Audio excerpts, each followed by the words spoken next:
আসসালামু আলাইকুম। জেলা প্রশাসকের কার্যালয় গাইবান্ধা এর একটি নতুন সার্কুলার প্রকাশিত হয়েছে। তো আজকে এই ভিডিওটিতে সার্কুলারটি নিয়ে বিস্তারিত আলোচনা করব। কোন কোন জেলা হতে আবেদন করতে পারবেন এবং আবেদনের সময়সীমা, পদের সংখ্যা, বেতন স্কেল, শিক্ষাগত যোগ্যতা এই নিয়ে বিস্তারিত আলোচনা করব। তো ভিডিওটি সম্পূর্ণ দেখবেন। যারা চ্যানেলটিতে নতুন, চ্যানেলটিকে সাবস্ক্রাইব করে দেবেন। তো গণপ্রজাতন্ত্রী বাংলাদেশ সরকার জেলা প্রশাসকের কার্যালয় গাইবান্ধা রাজস্ব শাখা। তো সার্কুলারটি আপনারা www.gaibandha.gov.bd এই ওয়েবসাইটে পেয়ে যাবেন। তো সার্কুলারটি প্রকাশিত হয়েছে 3 জুন 2026 খ্রিস্টাব্দ। নিয়োগ বিজ্ঞপ্তি, মাঠ প্রশাসন 1, ভূমি মন্ত্রণালয়, ঢাকার 21/1/2026 তারিখে এত নং স্মারকমূল্যে প্রাপ্ত ছাড়পত্র মোতাবেক গাইবান্ধা জেলার রাজস্ব প্রশাসনের অধীন নিম্নবর্ণিত পদসমূহ পূরণের জন্য জাতীয় বেতন স্কেল 2015 অনুযায়ী অস্থায়ী ভিত্তিতে জনবল নিয়োগের নিম্নোক্ত গাইবান্ধা জেলার স্থায়ী বাসিন্দাদের নিকট হতে জনপ্রশাসন মন্ত্রণালয় কর্তৃক প্রবর্তিত নির্ধারিত ফরমে নিম্নলিখিত শর্তে অনলাইনে dc.gaibandha.teletalk.com.bd ওয়েবসাইটে আবেদনপত্র আহ্বান করা যাচ্ছে। অনলাইন ব্যতীত কোনো আবেদন গ্রহণ করা হবে না। তো এখানে শুধু গাইবান্ধার স্থায়ী বাসিন্দাগণই আবেদন করতে পারবেন, অন্য জেলার বাসিন্দাগণ আবেদন করতে পারবেন না।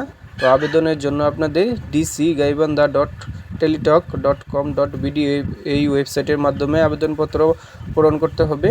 তো অনলাইন ব্যতীত আবেদন গ্রহণ হবে না। তো এখানে পদের নাম অফিস সহায়ক, পদ সংখ্যা 64টি, বেতন স্কেল 2015 অনুযায়ী গ্রেড 20 8,250 টাকা হতে 20,010 টাকা। শিক্ষাগত যোগ্যতা, কোনো স্বীকৃত বোর্ড হতে ন্যূনতম দ্বিতীয় বিভাগ বা সমমানে জিপিএ সহ মাধ্যমিক স্কুল সার্টিফিকেট বা সমমান পরীক্ষা উত্তীর্ণ হতে হবে। পদের নাম নিরাপত্তা প্রহরী, পদ সংখ্যা 2টি, বেতন স্কেল গ্রেড 20 8,250 টাকা হতে 20,010 টাকা।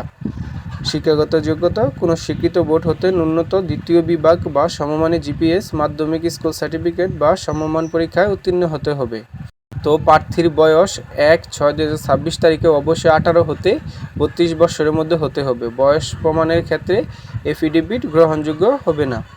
তো অনলাইনে আবেদন পূরণ সংক্রান্ত নিয়মাবলী, অনলাইনে আবেদনের জন্য আপনাদের dc.gaibandha.teletalk.com.bd এই ওয়েবসাইটে আবেদনপত্র পূরণ করতে হবে এবং আবেদনের সময়সীমা নিম্নরূপ: আবেদনপত্র পূরণ ও আবেদন ফি জমা দান শুরুর তারিখ ও সময় 11/6/2026 সকাল 9টা হতে আবেদনপত্র জমা দানের শেষ তারিখ ও সময় 10/7/2026 বিকাল 4টা পর্যন্ত।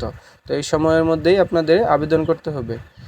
তো আবেদনের জন্য অনলাইন ফি বাবদ 50 টাকা এবং টেলিটকের সার্ভিস চার্জ 6 টাকা সহ অফেরতযোগ্য মোট 56 টাকা 72 ঘন্টার মধ্যে অনলাইনে জমা দিতে হবে। তো 72 ঘন্টার মধ্যে অবশ্যই অনলাইনে পেমেন্ট জমা দিতে হবে, না হলে আবেদনটি বাতিল বলে গণ্য হবে। তো এই ছিল আজকের ভিডিওটি ভালো লাগলে অবশ্যই চ্যানেলটিকে সাবস্ক্রাইব করে পাশে থাকবেন।